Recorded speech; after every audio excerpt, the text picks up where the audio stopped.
morning, good afternoon, good evening, yWhales, wherever in the world you are today. So today is Tuesday, March 21st. Bitcoin has broken 28,000. And so while I don't think anyone can right now say that the bear is over and here comes the bull, we are seeing a very healthy cryptocurrency market and Web3 market compared to traditional stocks, which are currently still struggling after the bank crises last week. There's a lot of turmoil, still occurring. And so while we're recording this, I always like to give some context that this is a builder's market right now, that we are all, going towards the future, towards the next bull, towards the next adoption cycle. And I'm really excited today to have Ariano from OARO and also Jessica with me today, who is a dual board member. She is a yWhales and an OARO board member. So she gets to serve a little bit of both sides of these and see the behind the scenes. And really thankful, Jessica, for you to bring Ariano with us today, because I'm excited to talk about this topic, which is near and dear to my heart, which is, digital identities and really that certification and verification level online. But, kind of before we get to what we're here to talk about today, Ariano, I'd love to kind of get into your background. You have a very storied, career from the looks of it on LinkedIn. And we'd love to just kind of start with, how did you get here today? And what was your 10,000 hours in? Yeah, okay. Thank you. For inviting me here. Okay, so I have been I was been studying a lot really around technology always since I was maybe I was 10 years old.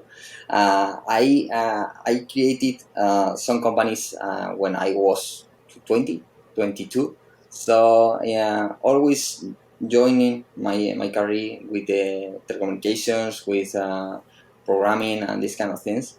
And I tried to get always something better in terms of how we can use complex products but very easily for the final user. So this is my main goal with the idea of, okay, this is very, very difficult to use. In the case of cryptocurrencies, for instance, you have to install a wallet, you have to know a lot of different things for use it. But in this case, we decided to create something that runs with blockchain, but you don't know to know anything about blockchain for use it. Okay, this is the main goal around OARO creation. So with this, we create our own blockchain network, but it's totally transparent for the client. Okay, so this is the main idea. With this, we are more focused in digital identity, in certification of the data, traceability, these kind of things. Always assuring that we are GDPR compliance, that we protect the privacy of the users, and all this personal confidential information. Okay, so this is very, very important for us. So it's this is the key point for me. In addition to that, I have been working in several times for creating websites and apps and this kind of more traditional developments. Okay, but in this case, we try to be always in the first step in terms of the level of quality around blockchain, and I think that we are currently have at least one of the most important products around the world. So happy to be here. No, thank you so much for the time.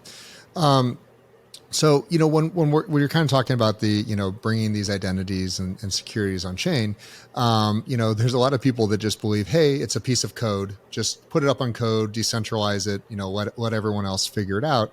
And that's not really your thesis. And you've been in the space since 2015. So you've been fighting this battle for quite a bit about the difference between, actual verification and theoretical verification.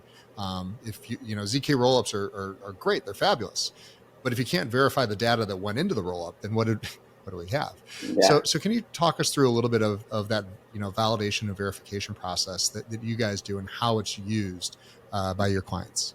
Yes, as you mentioned, we have been working for maybe 8 years around digital identity now in the blockchain. So when I started working with the blockchain, most of the people didn't know anything about blockchain.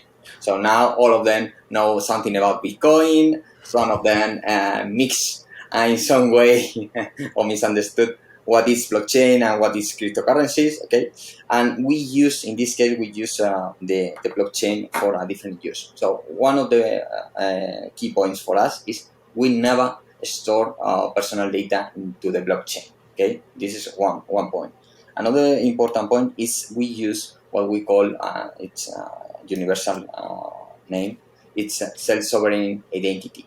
So the user is who keeps and maintain and storage all the data on device. Okay, so you in your mobile phone you have all the data and you only share the data when you want and with the company that you want.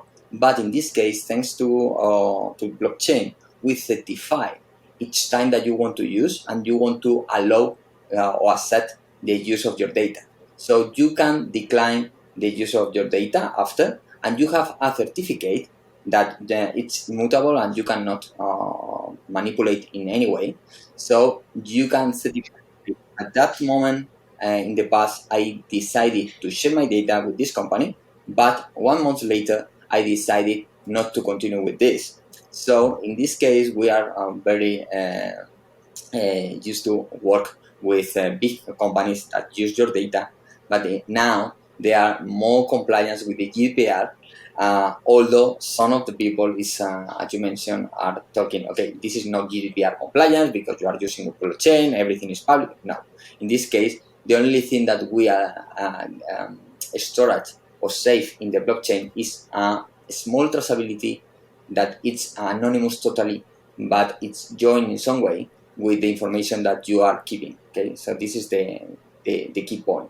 On the in the third point, and we have worked hard for getting the real information of the user. So because one of the problems that I am seeing now with each time that we are using digital world, it's okay now. A lot of people are talking about metaverse, but in the metaverse, I'm now Ariano Hernandez. But in the metaverse, I could be whatever. In fact, I can say no. I'm Jessica. But in this case, you have to be sure how is the process for creating this digital identity.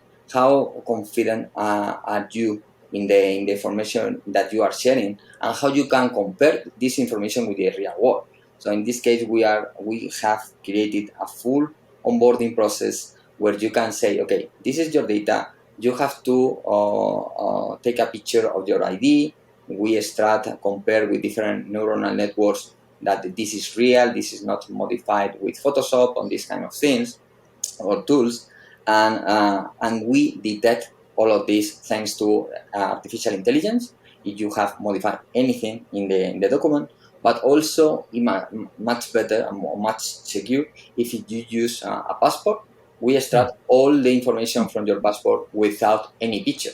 So the only thing that we are extracting all the information thanks to NFC, and we take out all the credentials and the digital signatures that are inside your passport before sharing the data with your phone.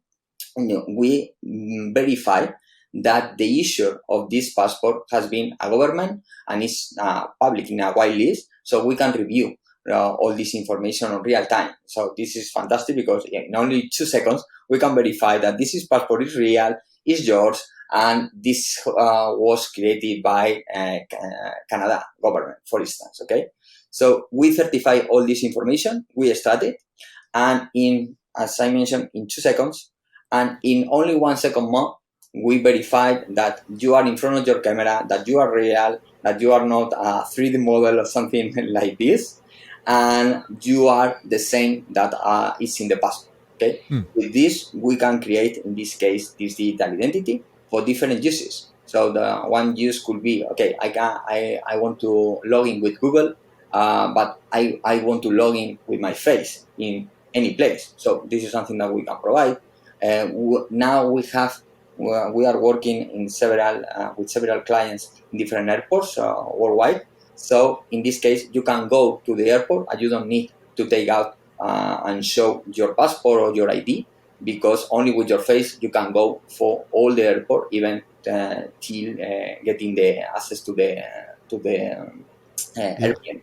So it's very, very exciting and terrifying all in the same moment. So that's fabulous, Ariano. Jessica, just real quick, jumping over to you. You sit on both boards, so you understand, yWhales' mission on, global, proper adoption of Web3 technologies for enterprise level clients, and really what you're also on another board that's helping to bring that to fruition. So I'd love to hear your thoughts, because one of the greatest promises of Web3 is this ownership of your digital identity, ownership of your ID. Because right now, people can say, "Oh, what do you mean? Of course I own it. I can log into Facebook and that's all my stuff. I can log into Twitter and there's all my stuff." And the reality is, you don't own any of those. They can turn you off. They can shut it down, and they can make changes to it as based however they want. So the idea is, I'd love to hear you kind of expand on how you see this roadmap occurring, because we talk about it every single week on yWhales and Fireside, and I love that you've got this purview insight into both sides of the coin here. Well, they say that if you are called a user, you are the product, right? Versus if you're a customer, then you're a customer of the product. And there's only two industries that call their customers users, right? Yep. So I think that says it all right there in terms of your ownership of your data. And as you know, as we've discussed at length, I'm very bullish on really the underlying technologies, what the use cases for these Web3 technologies that are going to help transition businesses from Web 2 to Web 3. And that's why I'm so excited about OARO. I'm an investor as well as a board member.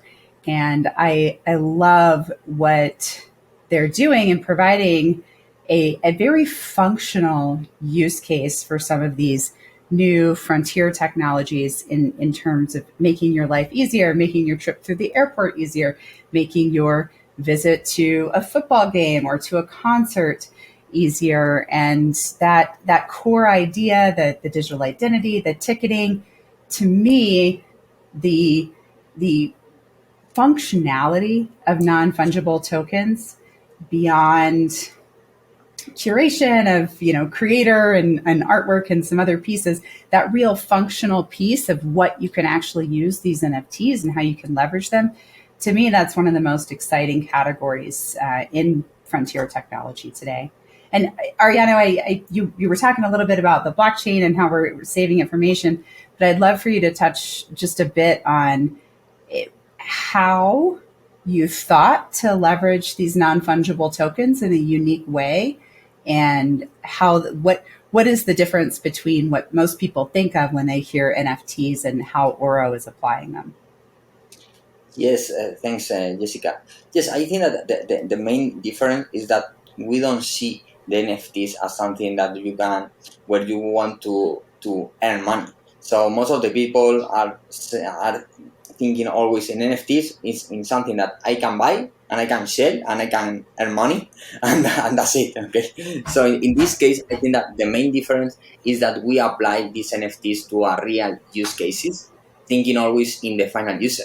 So now, for instance, one of the most important uses with NFTs that we are making weekly, really, is the ticketing area, when we provide different advantages pre-event, in-event, and post-event. So the idea is, for instance, that you start again collecting tickets. So we have lost now. All of us are not collecting tickets because you have an ugly PDF that is something that is not beautiful to collect. It's something that you don't want to have in a folder. But in the past, when I was 20, I would like to go to go on a concert and to say, okay, this is my beautiful ticket. I want to collect this, and now we are trying from OARO, we are trying to get this back with the idea. Okay, I want to collect my ticket because I have now the ticket. It's an NFT that I can where I have a lot of information associated with after the event. So, for instance, if I go to a football match, I can have associated with some statistics around the match, some video summary of the match, and all this information is associated with your ticket. So you are going to have this 2 years later and you can say, okay, I have forgotten what that much, but I can enter, I can review, and I can watch this again. Okay, so this is the kind of things that we are providing associated with NFTs.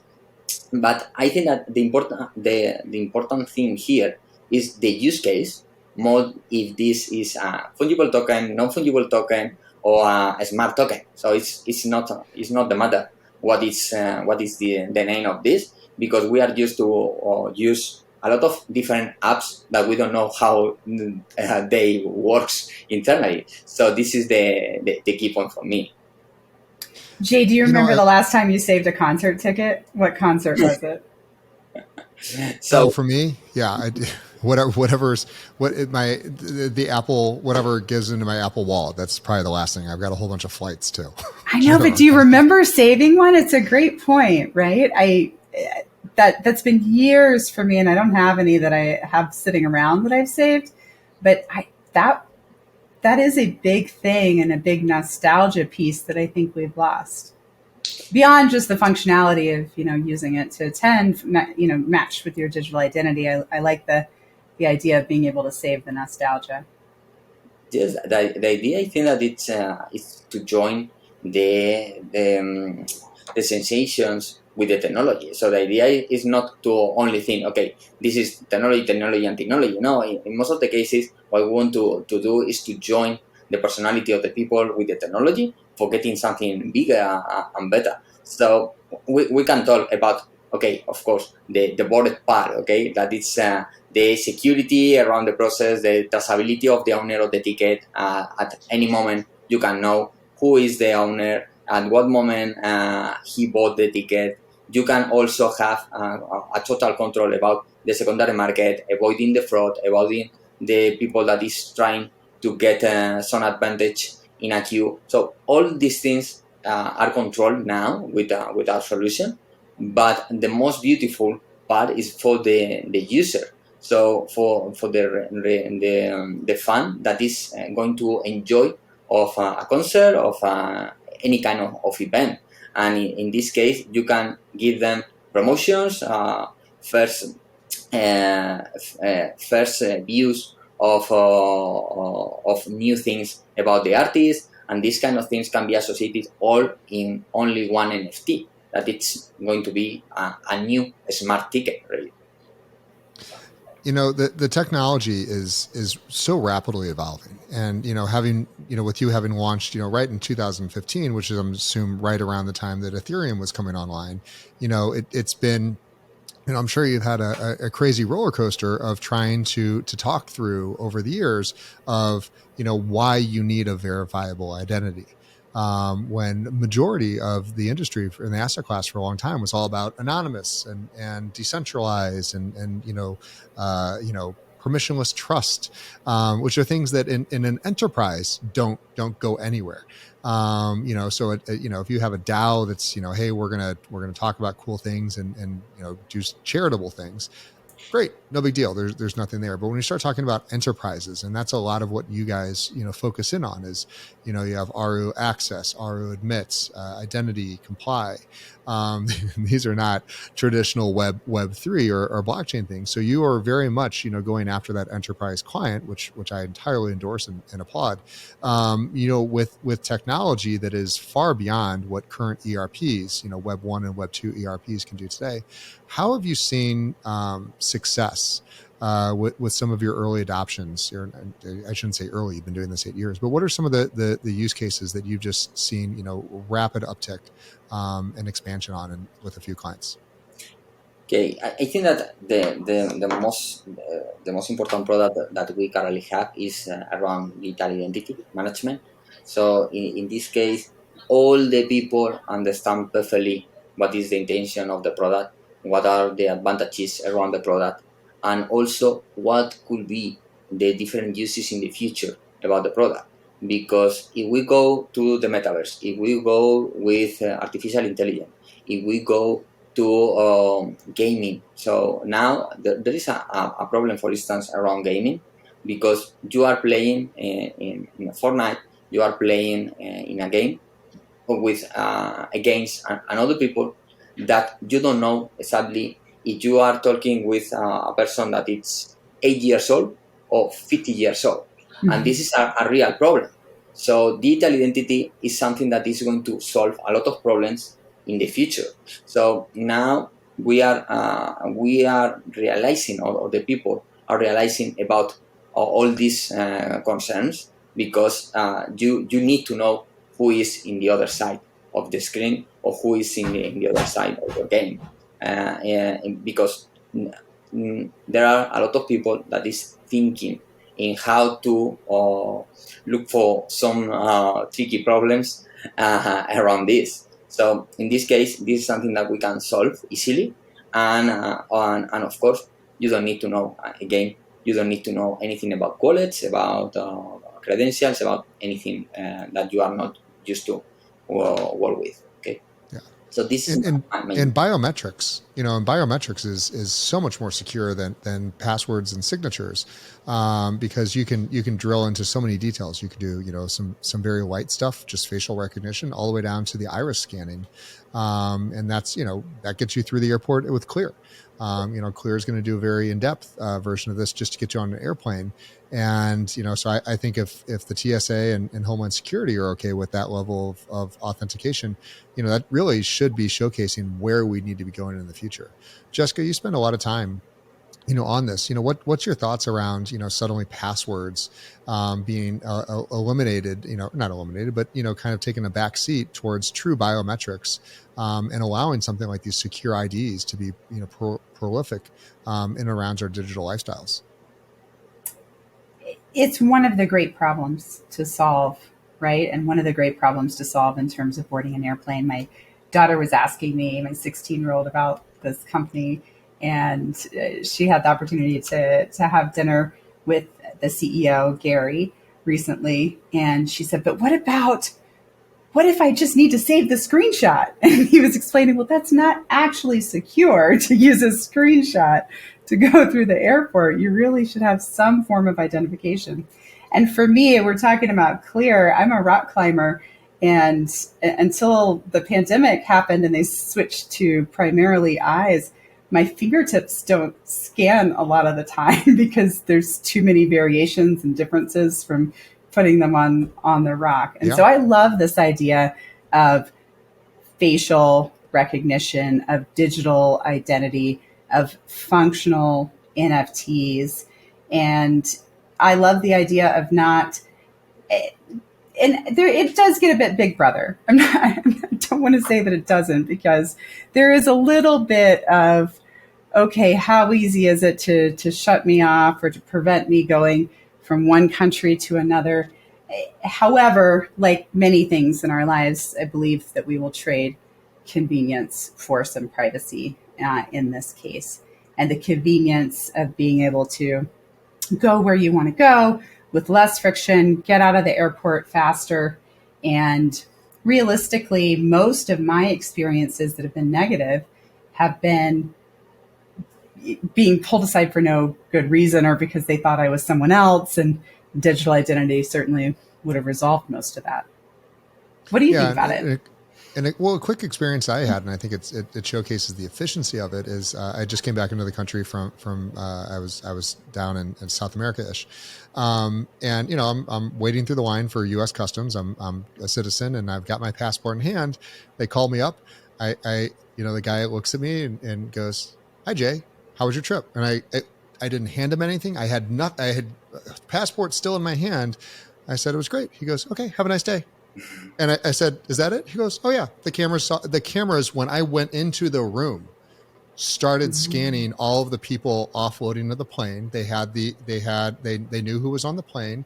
They were able to do the facial recognition scan. I asked somebody later how all this works.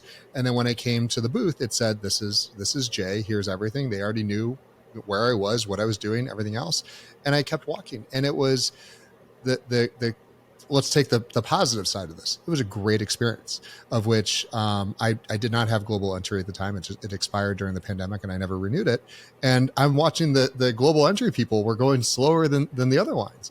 So I think there's absolutely, some really great use cases, but I think that, again, it always comes with the tale of caution, that errors happen. And when we talk about, digital IDs, that's a digital ID that is owned not by me. That's a digital ID that is owned by the government, and that's the file that they keep on me. I have no access to that. I can't request it. I probably could, but whether they give it to me or not.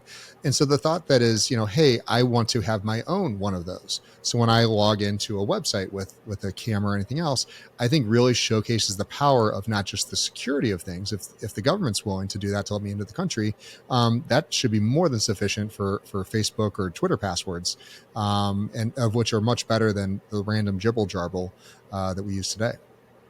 Sure. Absolutely. So I totally agree that because of that we created these tools. And in addition to the technology that you are mentioning in the airport, also we are providing a more secure process with the idea of, okay, now you are entering there, yes, but you are going to have a notification in your mobile phone where exactly, and we can certify that you are passing through this step at the airport, and you can know exactly all the information that is shared, how it's shared, and you can decide not to continue, or you sharing all of this. So the idea is that you are going to be totally proprietary of your data. This is a key point too. That's awesome. So when we're really thinking about, how do you bring this into enterprises? And, there's the concept like, hey, I'm walking into, I'm walking into the airport and they know who I am and they're able to get me on a plane. But that same quality of efficiency for plants that have thousands of employees that are moving through that building at various times. I mean, so this could be implemented, does it need special cameras, or can you use standard security cameras? No, it's in most of the cases you can use a tablet or a mobile device. So it's going to be very easy in terms of the hardware. The only point that maybe requires more or something more complex is in the e-gates, that is the final access to the airplane. So in this case, usually if you don't want to be managed by a person, this has to be some intelligence. So you have to open the door automatically and these things. But in the rest of the areas, only with a tablet is good enough. So for instance, now I can say this because we have this is free to tell. So our best client, that it's Air Canada, currently you can access to VIP lounge with your face, for instance. So this is not only for a specific area in the airport. It's not that you can go to the different places at the airport without any trouble. Simple. Yeah, So I think my gym would love to have that to instead of me scanning my little badge every time I come in, just walk in and it recognizes who I am. So I'm sorry, Jessica, I cut you off. Certainly. Oh, I was just going to say, I'm curious for you to talk a little bit about your error rate and your process when there is an error. For instance, my husband pretends that he's not allergic to shrimp, but occasionally when he eats them, one or both of his eyes swell completely shut. So talk to me about the detail of how that camera technology interacts with the digital ID and the error potential. Okay, so in this case, it's very funny how it works internally. So now the biometrics comparison, it's on real time, something that 10 years ago was something that impossible, but now it's only in 1 second. It's all the time that you need for creating some vectors around your face, around your iris, and your shape of everything, and we can compare this data that is not a picture, it's some vectors about your face on real time with whatever picture that you have in the past. So even some people is asking, okay, what happens if I get fat and suddenly I get 20 kilograms more? So there is no problem. So the system is learning. The system knows how you can modify in some way your face. The only problem could be if you really have an injury and you have modified your face. Okay, but this is only the something that you have to know that currently the accuracy of the system in terms of biometrics verification, it's much more secure than 20 people looking at you. So if you have 20 people in front of you saying, okay, this is the guy or not, this is, and you have this solution, it's much better to have the biometric recognition than 20 people. So suddenly at the airport in the past, you only have someone that it's that it's saying, okay, I have a huge queue after, so I'm going to review this in 2 seconds. Okay, are you? We continue, and so now the process is more secure than before, but it's something in some ways a little crazy. So talk to me about how this integrates into existing, CRMs, ERPs, and other systems. Is this API based, or is it a full-fledged, Yes. white label solution? All the very interesting question, and all the products that we manage are always with APIs. So we in some cases we provide a white label app or a white label website or platform, but for big companies they are used to integrate our systems with an API that is very easy, and in some cases it's very well documented. So it's maybe 3-4 days of integration and you have everything up and running. So the time to market in our products is something that it's also very important, because we can say that all our products are very well tested, are totally scalable. So you can install in your system without modifying anything, only adding this new feature very easily, and usually in 1 week, 2 weeks, and much. Wow. Yeah, I mean that would be in less than 2 weeks to implement a blockchain based, AI facial scanning recognition is lightning speed. So when you talk about the blockchain, and you're really great about saying, like, it's invisible, don't worry about it, it's just there. If people want to analyze that more or start to understand, is there a lot there, because you're storing most of the data in a Web 2 solution? Okay, yes, there we have different options. Okay, so we can say that we are agnostics in terms of the blockchain. We can connect our solutions to different blockchain networks, although depending on the use case, we decide and we advise the client to, okay, what is the best choice for you and what is the best alternative. Okay, because depending on the use, we also have created some specific networks for the specific uses. Okay, so now, for instance, we are working in financial services, and there, in some case, we have created a specific blockchain for this specific use. Although we have our own blockchain that has been working for 6-7 years now, so it's we have nodes in 5 continents. So this is totally, it's compliant with the certifications, and so it's very good. But in some cases, we also work with public networks too. But it's not the same if you are saying, no, I want to manage digital identity of passengers, that if you want to sell an NFT in a public market. Okay, of course, our system could be connected to both of them, but the customer can decide what is the network to connect with, only changing a parameter in the API. So it's very simple for them, and this is the hard work that we have done in the past for getting this solved very, very easy. No, I love that. Ariano, so what's really amazing to me is 8 years you guys have been doing this. Really, so almost parallel to the birth of Ethereum, you have been focused on this idea of digital identity, digital ownership. Your chain has been up and running for a very long time. It sounds like it's a private chain, so it's not a permissionless chain. It's a private blockchain, and I love those. I think they're great, and they're very much needed for the ecosystem. But a chain with identities is fabulous, but we need things to trade. We need things to get excited about and behind the scenes. And we do know you guys do a bit of digitization and tokenization. Can you walk us through what you guys have been working on and how your kind of thought processes are on those? Sure. Yes. In fact, we have one of the biggest clients in Latam. It's Eurotoken, where we are tokenization.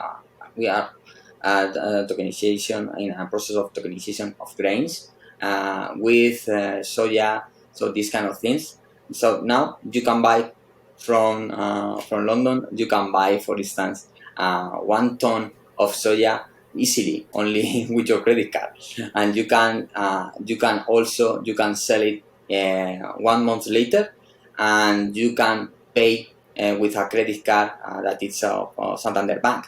So all of this in in a full process, very very simple for the user, but very hard in the background. Okay, so in this case, we verify that all of the documents around the grains are real. Okay, so it's something that we call proof of grain. So instead of the different proofs, so in this case, it's proof of grain. If you have the proof of grain, you can convert this into tokens, and these tokens can be in a marketplace where people can offer, and even you can decide, okay, I want to put this in an auction, or I want to sell in a fixed price. So this is the kind of things that we are doing with tokenization. And also we are working with CO2 carbon credits. We are in an exchange where there are some important companies interested in to buy the carbon credits in others that are trying to sell the seasonal carbon credit that they have. So there is a lot of opportunities there, and also joined with real estate. In real estate areas, we are working for okay, I want to tokenize this building, I want to sell the NFTs, and even one we are preparing, I cannot say the name, but in this case, we are working now in a proposal for a football and an English football club, because they want to tokenize 10% of the ownership of the club. They want to sell these NFTs for the fans. That is 10% of the ownership of the club. Okay, so I would like to say the name. I wish that in the next time that we talk, I can share it. But I think that it's a different use case joining with our technology.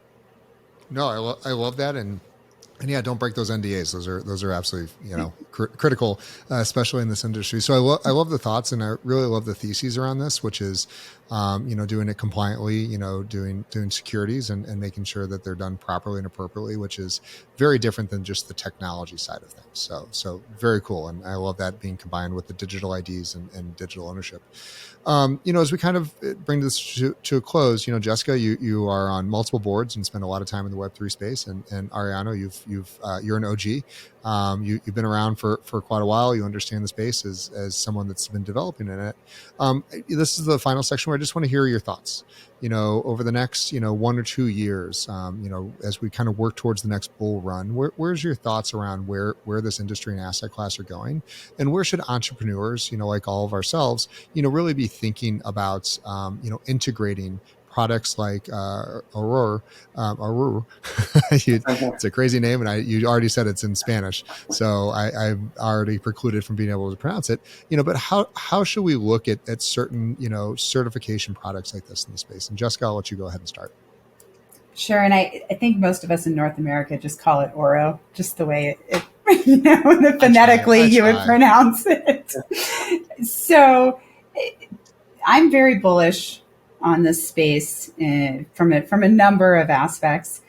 I think that we're not going to see an end to digital identities. I think that we're going to see more and more practical applications of NFTs. And I really, part of what I love about this company is that this company is not going after the consumer base. They're really focused on enterprise, B2B, very successfully getting that traction in a few different areas.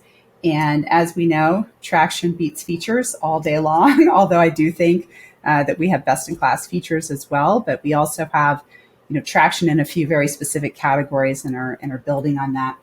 And I also think the tokenization of commodities and carbon credits in particular is really, really interesting. In the US, commodities are not actually considered securities. And so I think that's a really interesting potential avenue and democratization in a way of commodity trading. I mean, right now it's a very specialized trading class.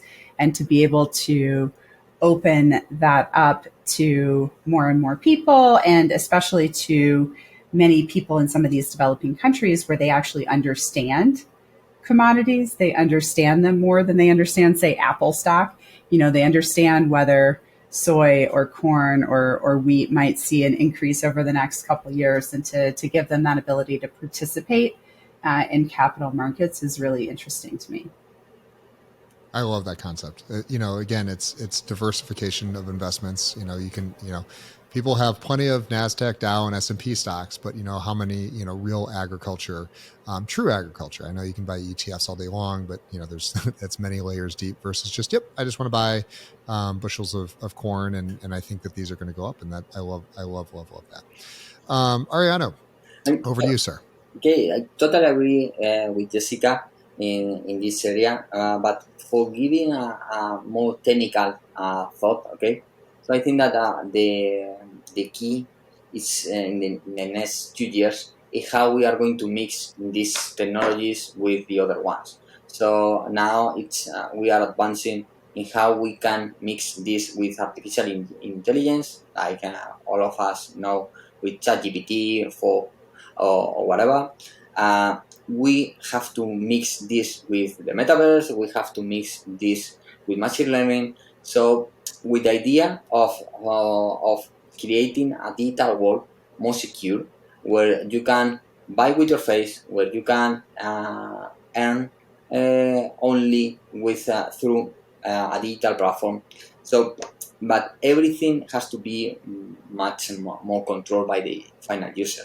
So this is the key point where we have to change that the biggest companies maintain and custody all the personal data about the users, where the idea is that these users have the data and can get some rewards for sharing this data, because now the business is in the companies instead of in the final user.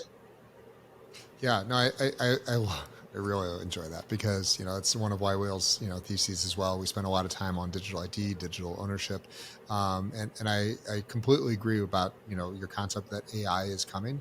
I've said for a long time, blockchain is not for humans. Blockchain is for AI. They're for bots, and to be able to give AI true access. It can't be with hundreds of different API access that they have to have. They need central repositories where they can build and store and move data. And blockchain is perfect for that. But we're still so early, and that's the thing about where we sit today is we're still early. You've been doing this for 9 years, and I'm sure you thought hey, mass adoption is right around the corner, and we still have a lot of work to do to create a solid foundation. I think that a lot of the goodwill that we do is unfortunately lost to the meme coins and a lot of the scams that exist in this asset class. So I'm really thankful for the amount of time and energy that you guys are spending over there at OARO to focus on compliance and enterprise level education. Thank you. yWhales, that was OARO with Ariano and Jessica. Thank you so much for co-hosting with me. Excited to kind of check out the platform and have you on Deep Dive and Fireside for really an in-depth conversation. With that, yWhales, take care. We'll talk soon.